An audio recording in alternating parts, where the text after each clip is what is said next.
i a l'estiu algo que parlem sovint és de festes majors. Concretament, les festes de Sant Jaume de l'Almadrava. Donem la benvinguda a la gent que s'informi via Facebook i en directe estem per Ràdio Hospitalet de l'Infant i estem amb la regidora de festes del nostre municipi, Lídia López, molt bon dia. Bon dia, Estrella. I amb la tècnica de festes, la Marta Hernández, molt bon dia. Bon dia. Totes dues les hem convidat perquè aquesta tarda comencen les festes de l'Almadrava. I comencen com? Expliquem una mica com heu confeccionat aquest cartell i de què va i com es fa. Bueno, comencen aquesta tarda a partir de les 7 amb la festa per a nens. Aquesta festa també està molt adreçada als crios, com és un turisme molt familiar, sobretot ara a l'estiu a l'Almadrava. Doncs veureu que hi ha diferents activitats per crios, inflables, festa de l'espuma, festa infantil... Bueno, ara parlem, si vols. Molt bé. Doncs si comencem avui a les 7 de la tarda, avui també fareu habaneres, no? Avui també, sí. Perquè, regidora, la gent que... Bàsicament la gent que està... Els habitants de l'Almadrava són gent que decideixen passar el seu estiu aquí amb nosaltres o gent que ve de Vandellòs, per exemple, i té la segona residència? Una mica de tot, no? Hi ha una mica de tot. La veritat és que l'Almadrava, doncs, hi ha molts apartaments turístics i ve molta gent de fora que ja són assidus a l'Almadrava, que ja és de cada any, són fidels, i són moltes famílies també, i també tenim la segona residència de Vandellòs i d'altres llocs que han comprat allà el seu apartament. Llavors les festes es pensa una mica per la gent familiar, per al turisme familiar o com? Sí, d'alguna manera totes les festes del municipi doncs, van encabides als nostres vilatans i al turisme familiar que tenim. Per això doncs, procurem sempre que hi hagi activitats infantils i bueno, hi ha activitat per totes les edats. Les habaneres, a més, sempre a l'Almadrava agraden molt. I el ron cremat, que després hi ha ron cremat. Sempre, a més, no? Normalment. Després d'habaneres, el ron cremat. Sí, les habaneres sempre tenen molt d'èxit allà. Les activitats es centren en alguna zona de l'Almadrava? A la plaça de la Llum, que és la placeta que hi ha al costat del passeig marítim, allí la majoria, bueno, per no dir totes, se fan allí. Sí, toquen a l'aigua, de més, Toquen a l'aigua, clar, és que la platja és el que més es diu. Doncs a banda, avui divendres, demà dissabte, què és el que voldríeu destacar? Bueno, pel dematí el dissabte tenim els inflables que es faran a la plaça de la Llum. Vale? Hi haurà diversos inflables per als més petitets i després una miqueta més grans. Molt bé. I ja passem per la tarda, tenim la xaranga fent música, que són d'aquí a propet, de l'Atmella. A les 6:30 faran un recorregut pels carrers de l'Almadrava, aniran també pels establiments, bars, farem una miqueta de gresca. Molt bé.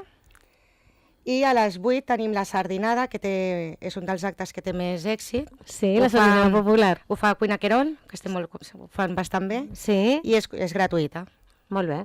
Llavors, de què consta la sardinada? Van la gent i menja sardines? Sí, repartim un platet de sardines per als assistents. Molt bé. I un gotet de vi, si no m'equivoco? Aquesta vegada el gotet de vi no? No. Aquesta vegada són les sardines. Tenen els xiringuitos allí de l'Almadrava per anar a prendre alguna cosa. Molt bé, perquè l'altra vegada que es va fer aquí compra un tíquet, suposo, que també aquesta és la diferència, que de manera és gratuït.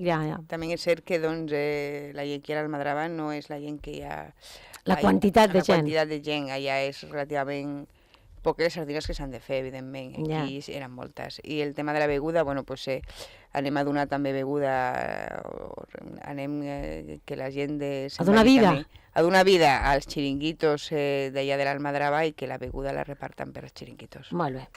Després de la sardinada hi ha ball. Amb l'Orquestra Trio New York, que ja és el 5è any que venen. Molt bé. O sigui, són fixes ja les festes de l'Almadrava. Molt bé. I d'aquí el diumenge és el darrer dia.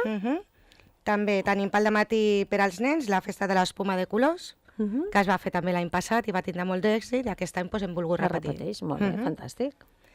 I ja passem a la tarda, tenim la cercavila amb el gegantó, els batuquets i els capgrossos de Vandellòs. Molt bé. I potser venen també els gegants d'Hospitalet, està la cosa que encara no ho saben. Està per confirmar. Vale, molt bé. I ja per la tarda, una vegada que acabi la cercavila, anirem a l'ermita, farem un berenar també, per als batuquets i els crios que acompanyin, i la missa, en honor a Sant Jaume. Després ja per acabar de cara a la nit... L'actuació dels Diables de Vandellòs, que es farà pel mateix passeig marítim, i en acabar l'actuació al Castell de Focs. Molt bé, aquesta és la festa major de l'Almadrava que es fa sempre a Sant Jaume i que doncs, té el tret diferencial doncs, que l'Almadrava, que normalment és un lloc molt tranquil tot l'any, a l'estiu doncs, pren protagonisme i està força bé. Què tal la platja de l'Almadrava? Està perfecta aquest any. Sí? Sí, aquest any està perfecta. Perquè l'any passat hi havia molts L'any passat hi havia les pedres, no? Pedres, això depèn de, les marees, les corrents del fons marí. Sí. I, aquest any està bé. Aquest any, de moment, que encara no ha acabat l'estiu, no hi ha pedres. Molt bé, doncs nosaltres hem volgut parlar amb la regidora del nostre Ajuntament, Lídia López de Festes, i també amb la seva tècnica, la Marta Hernández, per convidar a tothom, suposo, amb aquestes festes que comencen avui a les 7 de la tarda, no? Sí. Sí, i que tothom hi participi, que la veritat és que, com que, és un lloc petit, doncs s'està molt tranquil i les festes es gaudeixen molt, eh? Sí? Sí. Doncs ja ho sabeu, aquesta tarda, a partir de les 7, ens esperen a l'Almadrava. Gràcies per estar aquí, Lídia i Marta. Que a vosaltres. Gràcies també a vostès. Estan convidats a tots els actes de les festes de l'Almadrava.